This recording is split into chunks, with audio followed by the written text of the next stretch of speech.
se ha llevado a cabo un proceso de bancarización masivo. De parte del gobierno ha contribuido mucho. No es todos los gobiernos últimamente. Sí, porque pagan con tarjeta. Entonces la gente le abren una cuenta al empleado en el banco. Y a partir de ahí ya. Y ahí le pagan, le depositan. Las personas comienzan. Sí, es más seguro. Ya los atracos le quitaron la quincena o el mes que cobró, ya eso casi no se escucha, ¿verdad? Antes a veces los maleantes se ponían cerca de los, ¿verdad? de los bancos, la gente haciendo filas para cambiar los cheques y lo atracaban a veces cerca. De modo que eso es un paso de avance, aunque el costo financiero está aquí muy alto. Incluso en estos días vi que aumentaron. Oye, tú tener una tarjeta una cuenta de ahorro. No, y la tarjeta propia. No, eso ni se diga. ¿Tú sabes cuánto paga una tarjeta de crédito? O de débito. 7% por cada 7%. Sobre todo la de crédito, Sí, pero 7%, pero completa la información esta. 7% en cuánto? Mensual. Tú multiplicas 7 por 12. 84% mensual. Eso anual. Eso es más caro que los usureros que cobraban al 20%. No, porque un usurero te cobra, qué sé yo, un 10%, no sé. Señores. El que se descuida con una tarjeta, le embargan la casa. Sí, porque es que eso va creciendo de manera exponencial, esos intereses. Y eso que hasta no hace mucho, ellos bajaron un poco, porque el Banco de Reserva. No han bajado, han subido. Pero me refiero que eso era el 10%, 120% al año. Eso ha ido subiendo con el tiempo. Ha ido subiendo con el tiempo. Fíjate, tú comienzas a coger en una tarjeta de crédito y llega un momento que tú tienes que refinanciar esa deuda. Lo hago con frecuencia. Tú llegas a una suma determinada, entonces tú vas al banco y le coges un préstamo, paga la deuda de la tarjeta y entonces comienza a pagar el préstamo. Te sale más barato, porque un préstamo, un préstamo tú lo puedes obtener aquí a un 15% anual. Sí. Es decir, que más o menos a uno y pico por ciento. No, comparado con la tarjeta es una ganga. Y la tarjeta a un 7% mensual. Es decir, que tú... No, claro. Eso es bueno... Ese es el juego financiero. Darle eso a la gente, sí. Porque así es. Si tú comienzas a pagar el mínimo de la tarjeta, eso va creciendo. Increíble. Sí, porque ese mínimo se refiere al pago de intereses hasta ese momento. Claro, el mínimo interés que tú, para mantenerte... Para tener la tarjeta vigente. Yo digo que el sector financiero, los bancos, tienen que mejorar, porque es que son retrancas para que la gente pueda montar un negocio y que sea rentable. Los gastos financieros, los costos de la tasa de interés. Pero eso es parte también del crecimiento y de la expansión de la economía. De manera que hay que saludar que estemos casi en un 3% de julio a julio. Y es importante. Por otro lado, Héctor. Ya sí sacaron. Por otro lado, veo que ayer el diputado del PLD, ¿cómo se llama? Gustavo Sánchez, ya comenzó un pleito entre los opositores. Decía alguien esta mañana que yo escuchaba que ese pleito puede ser ya la condena ¿cómo se dice? De antemano. La derrota de antemano. La derrota de antemano. ¿Por qué? Porque dividida la oposición no va para ningún lado, obviamente. Y aunque el PRM quizá no esté en su mejor momento, depende cómo llega el 28. Pero dividido... Déjame decirte algo, mira. El PLD está tratando de hacer un esfuerzo por romper el maleficio del bipartidismo. El bipartidismo en la República Dominicana comenzó a romperse cuando se estableció la doble vuelta electoral. Es decir, que un tercer partido puede tener importancia en caso de que haya una segunda vuelta. Y que para ganar en la primera hay que tener el 50+1.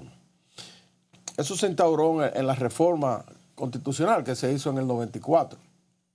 Luego en el 96, inmediatamente, participaron 3 partidos políticos. Y Leonel Fernández ganó las elecciones en una segunda vuelta electoral. Es decir, el partido que estaba en tercera ganó las elecciones. A partir de ahí, no se ha vuelto a repetir el fenómeno de la segunda vuelta en la República Dominicana. A partir del 96. Fíjate tú, se estableció en el 94, en el 96 se dio la segunda vuelta, pero a partir de ahí, del 96 para acá, nunca ha habido segunda vuelta. No ha habido más segunda vuelta. Hasta que, entonces ahora, el PLD, que quedó en tercer lugar en las elecciones pasadas, con apenas un 10% de los votos, está tratando de sobrevivir como una tercera opción.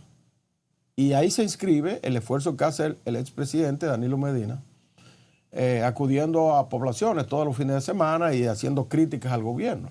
No, y la salida de Gonzalo ahora, que ya se dice que... Bueno, todavía no ha salido, pero amenaza. Pero ya anunció ayer un diputado importante, que es el vocero del PLD en la Cámara, dijo que sí, que Gonzalo va a buscar la candidatura en el 28. Está amenazando con salir. Ahora, ¿qué podría producirse en el 2028 si el PLD logra sobrevivir y mantenerse como tercera opción? Podría repetirse lo del 96, de la segunda vuelta electoral. No, pero mantenerse como tercera opción es casi seguro esto. No, pero... Ahora, que no sea un puntaje importante. Sí, estoy hablando de que se mantenga como una tercera opción con un puntaje importante. Ah, bueno. Es decir, en las elecciones pasadas sacó un 10.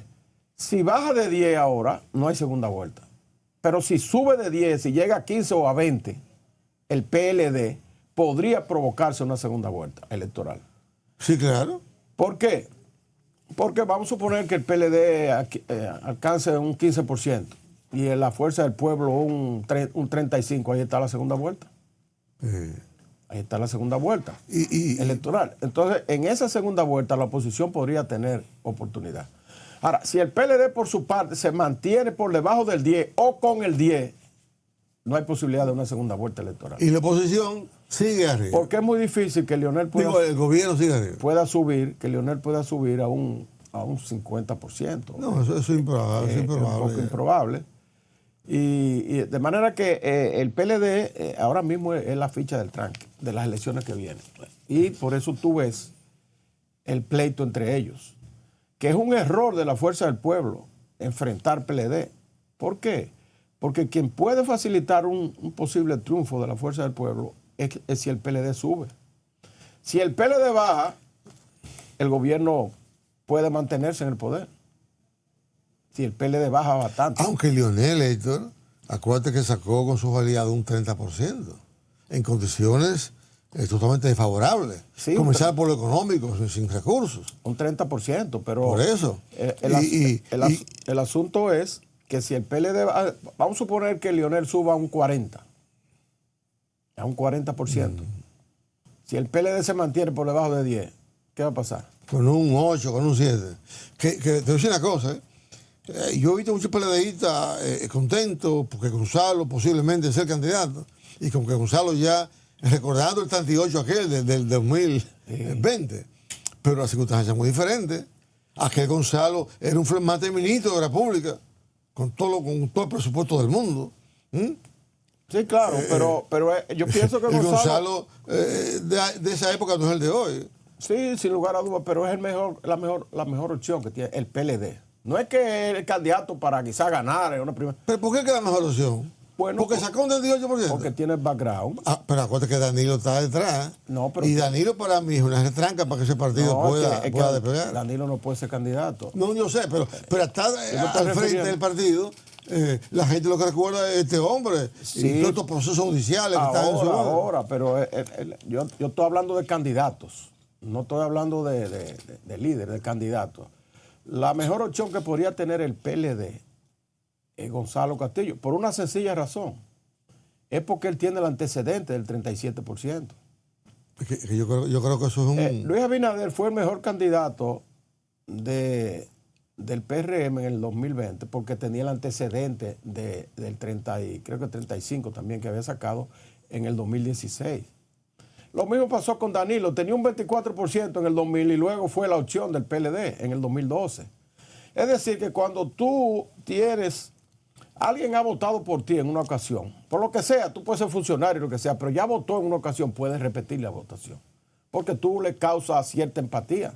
Eso por un lado. En segundo lugar, cuando ya tú has sido candidato, tú has manejado una cantidad de recursos de campaña enorme que a alguien ha favorecido. Y a esa gente que tú has favorecido se recuerdan de eso. No, y funcionarios. Y funcionarios, efectivamente. Que sabe Dios cuánta gente le dio contrato y esto y beneficios, por ejemplo, asfalto y todas esas cosas. En el PLD, tú podrías ver los candidatos que ellos tienen. Bueno, Abel Martínez ya se vio que no hay posibilidad de que pueda repetir con éxito, porque apenas sacó un 10%. Francisco Javier todavía está por demostrar su liderazgo, todavía tú sabes. Pero ya Gonzalo demostró que puede sacar por encima de 30. Leonel Fernández sacó un 30% la pasada, 29 y algo, casi un 30. Sí, sí.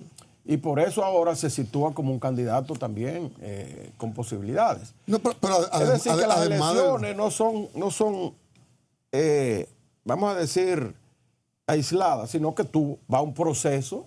Aquí, mira, de acuerdo a la historia electoral dominicana, ningún candidato ha llegado de primera impresión. ¿Leonel? No, Leonel fue vice de Bosch en el 90. Sí, pero como candidato presidencial arrancó... Bueno, pero él tuvo 2 elecciones. En la primera sacó un 37, en la primera vuelta. Ah, bueno, claro. Y luego sacó un 51. Claro. Ah, bueno, sí, fueron 2 elecciones. ¿Te das cuenta? Fueron 2 elecciones. Y así sucesivamente. Lo mismo pasó con Danilo, lo mismo pasó con Danilo, con Leonel también, y también, te estoy repitiendo el caso de Gonzalo. De manera que Balaguer fue así también. Balaguer tuvo, bueno, en el 66, fue presidente. En el 62, luego en el 66 ganó las elecciones. Pero ese pleito entre el PLD y la Fuerza del Pueblo se va a mantener durante las elecciones, porque es que ellos beben de la misma fuente. Ese es el asunto. Porque eso dice, no, que no debe pelearse. Porque, señores, pero es que el crecimiento de la Fuerza del Pueblo es en base al PLD. Ese es su fuente origen, principal. Su fuente principal de crecimiento. Sí. O sea, eso es inevitable. Por lo tanto, el choque es inevitable. Puede captar también disgustado del PRM. Puede captarlo. Porque si el gobierno no termina con una buena imagen, podría causar disgusto en algunos que se cambian de... Bueno, yo te voy a decir una cosa. Yo en mis relaciones personales, individuales que uno tiene, yo he observado mucho descontento. En PRDistas medio. No alto, porque eso ya los altos están en cargo y eso tú no lo puedes ver. Pero ya dirigentes medios que son los que buscan los votos al final. Sí. Están, mira, decidido. Es más gente que está esperando a ver lo que va a pasar de aquí a enero. Oye, enero, febrero. Enero es una fecha clave. El que vea que ya no habitualiza, como dicen, ya en enero, febrero, ya no puede tener esperanza de que ya no quede cuando ya estamos ya en un año. En el caso del PRM, electoral internamente, ¿verdad? Porque su convención es en el 26. Sí. Y luego ya viene, ¿verdad? O sea, yo creo que el PRM hay mucho disgusto y los aliados también se nota. Y sobre todo que el candidato que va a tener todavía es incierto. Y cual que sea, no va a tener el empuje que tuvo Luis Abinader. Por los años en la oposición que tuvo el PRD, el PRM también. Tiene un gran reto el PRM. Primero, relanzar el gobierno. Vencer todos esos disgustos que existen. Algunos descontentos que hay por políticas públicas. Por ejemplo, el caso de los apagones. Tiene que resolver eso antes de enero. El asunto del agua. El país lo prenden después cuando faltan pocos días de las elecciones, o sea que, y por desgracia los pueblos olvidan. Pocos días de las elecciones, pero estamos hablando, como tú dijiste, que enero es una fecha clave. Eso sí. Si de aquí a enero el gobierno no se recompone en cuanto a todos esos pequeños disgustos que pueden haber, puede convertirse en definitivo ese descontento. Porque ahora todavía es coyuntural, tú ves, momentáneo, que puede variar. Pero si se prolonga de aquí a enero, puede ser fatal para el gobierno. A mí me dijo un dirigente del PRM que está todavía en el banco, un dirigente de nivel y que mueve gente, un dirigente. Y dice, bueno, yo estaré esperando, pero si aquí a esa fecha más o menos, ya yo, es más, aunque me den el cargo, ya yo, difícil sea, salvo que sea un cargo demasiado atractivo, ya yo no cogería. ¿Por qué? Porque ya me voy a quemar ya con un año ya de gobierno que falta. Sí, así que y ya no, mejor busco un espacio en otro sitio. O sea, Luis tiene que, el presidente Abinader tiene que... Y entonces está dando un fenómeno extraño. Es que... Y los aliados también, con el tema de los aliados. Tuve descontento en todo. Descontento en el PRM. Descontento en los aliados que lo apoyaron. descontento en ciertos segmentos de la población por el asunto de la carestía de algunos alimentos. No, que eso afecta a todo el mundo ya también. Entonces, hay que comenzar a contentar a la gente con políticas públicas certeras. Ahora ya se ve que el gobierno quiere dar un giro en cuanto a la inversión pública. Y ya incluso aprobaron la Cámara de Diputados ya el presupuesto reformulado. Sí, el presidente incluso, él mismo anunció ahora, la semanal pasada, de que él va a acelerar el paso en la terminación de las obras y que va a comenzar nuevas obras. Eso es lo que tiene que hacer. Esas obras que él ha prometido y que no se han iniciado, él tiene que comenzarlas. Bueno, vamos a hacer una pequeña pausa y venimos de inmediato con más contenido.